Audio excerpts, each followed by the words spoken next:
আলোচিত সন্ত্রাস বিরোধী সংশোধনী বিল 2026 জাতীয় সংসদে পাশ হয়েছে। আর এর ফলে নিষিদ্ধ ঘোষিত আওয়ামী লীগের রাজনীতিতে ফেরার পথ কার্যত বন্ধ হলো।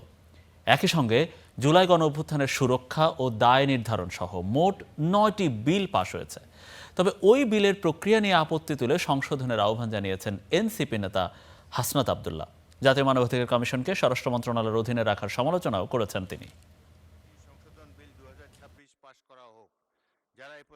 সকাল 11টা, স্পিকার হাফিজউদ্দিন আহমেদের সভাপতিত্বে শুরু হয় জাতীয় সংসদের অধিবেশন। শুরুতেই জনগুরুত্বপূর্ণ বিষয়ে দৃষ্টি আকর্ষণ, এরপর আইন প্রণয়নের কার্যসূচি। সকালে পাশ হয় সন্ত্রাস বিরোধী সংশোধনী বিল 2026 সহ বেশ কটি বিল। এতে আওয়ামী লীগের বিচারের পথ তৈরি হলো বলে জানান স্বরাষ্ট্রমন্ত্রী। এই বিলটা হলো একটি গণহত্যাকারী সন্ত্রাসী সংগঠনের নিষিদ্ধকরণ সংক্রান্ত একটা অ্যামেন্ডমেন্ট।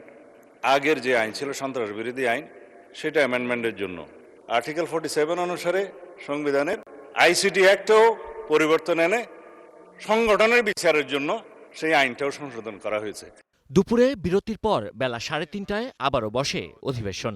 বিল 2026 প্রথমে জুলাই গণঅভ্যুত্থানের সুরক্ষা ও দায় নির্ধারণ বিল উত্থাপন করেন স্বরাষ্ট্রমন্ত্রী। বলেন, এটি জনগণের দীর্ঘদিনের দাবি। তবে বিলের প্রক্রিয়াটি নিয়ে আপত্তি জানান এনসিপি নেতা হাসনাত আব্দুল্লাহ। জুলাই গণ অভ্যুত্থানে অংশগ্রহণকারীদের সুরক্ষা ও দায় নির্ধারণের লক্ষ্যে আনিত একটি বিল, জুলাই গণ অভ্যুত্থান সুরক্ষা ও দায় নির্ধারণ বিল 2026 মহান সংসদ উত্থাপনের জন্য অনুমতি প্রার্থনা করছি। এই বিলটিকে যদি আমরা বাস্তবায়ন করতে চাই, এটাকে যদি আমরা ফাংশনাল করতে চাই, শুধুমাত্র অর্নামেন্টাল না, যদি আমরা ফাংশনাল করতে চাই, তাহলে জাতীয় মানবাধিকার কমিশনকে অবশ্যই সেটাকে অটোনমাস করতে হবে। হাসনাত আব্দুল্লাহর অভিযোগ, সরকার রাষ্ট্রের প্রতিষ্ঠানগুলোকে দলীয়করণ করছে।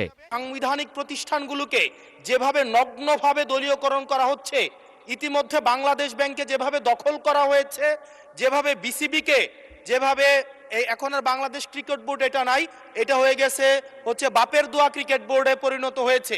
জবাবে স্বরাষ্ট্রমন্ত্রী বলেন, অন্তর্বর্তী সরকারের সময় কিভাবে সরকারি প্রতিষ্ঠানগুলো দলীয়করণ করা হয়েছে সেটি জাতি অবগত। বাংলাদেশ ক্রিকেট কন্ট্রোল বোর্ডের ইন্টারিম গভর্নমেন্টের সময় তৎকালীন ক্রীড়া উপদেষ্টা ক্ষমতার প্রয়োগ করে সারা বাংলাদেশের জেলা কমিটিগুলোকে প্রভাবিত করে সেভাবে নিয়ে আসে। বাংলাদেশে যেগুলো রেজিস্টার্ড ক্লাব ছিল তাদের কাউন্সিলরদেরকে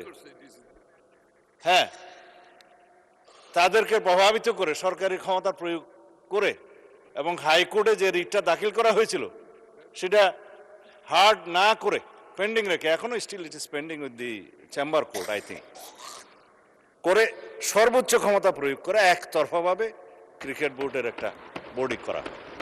এদিন জাতির পিতার পরিবারের সদস্যদের নিরাপত্তা সংক্রান্ত আইন রহিতকরণ বিলও সংসদে পাশ হয়। জাতির পিতার পরিবার সদস্যগণের নিরাপত্তা রহিতকরণ বিল 2026 এই মহান সংসদে উত্থাপন করিলাম। আমার মনে হয় জয়যুক্ত হয়েছে।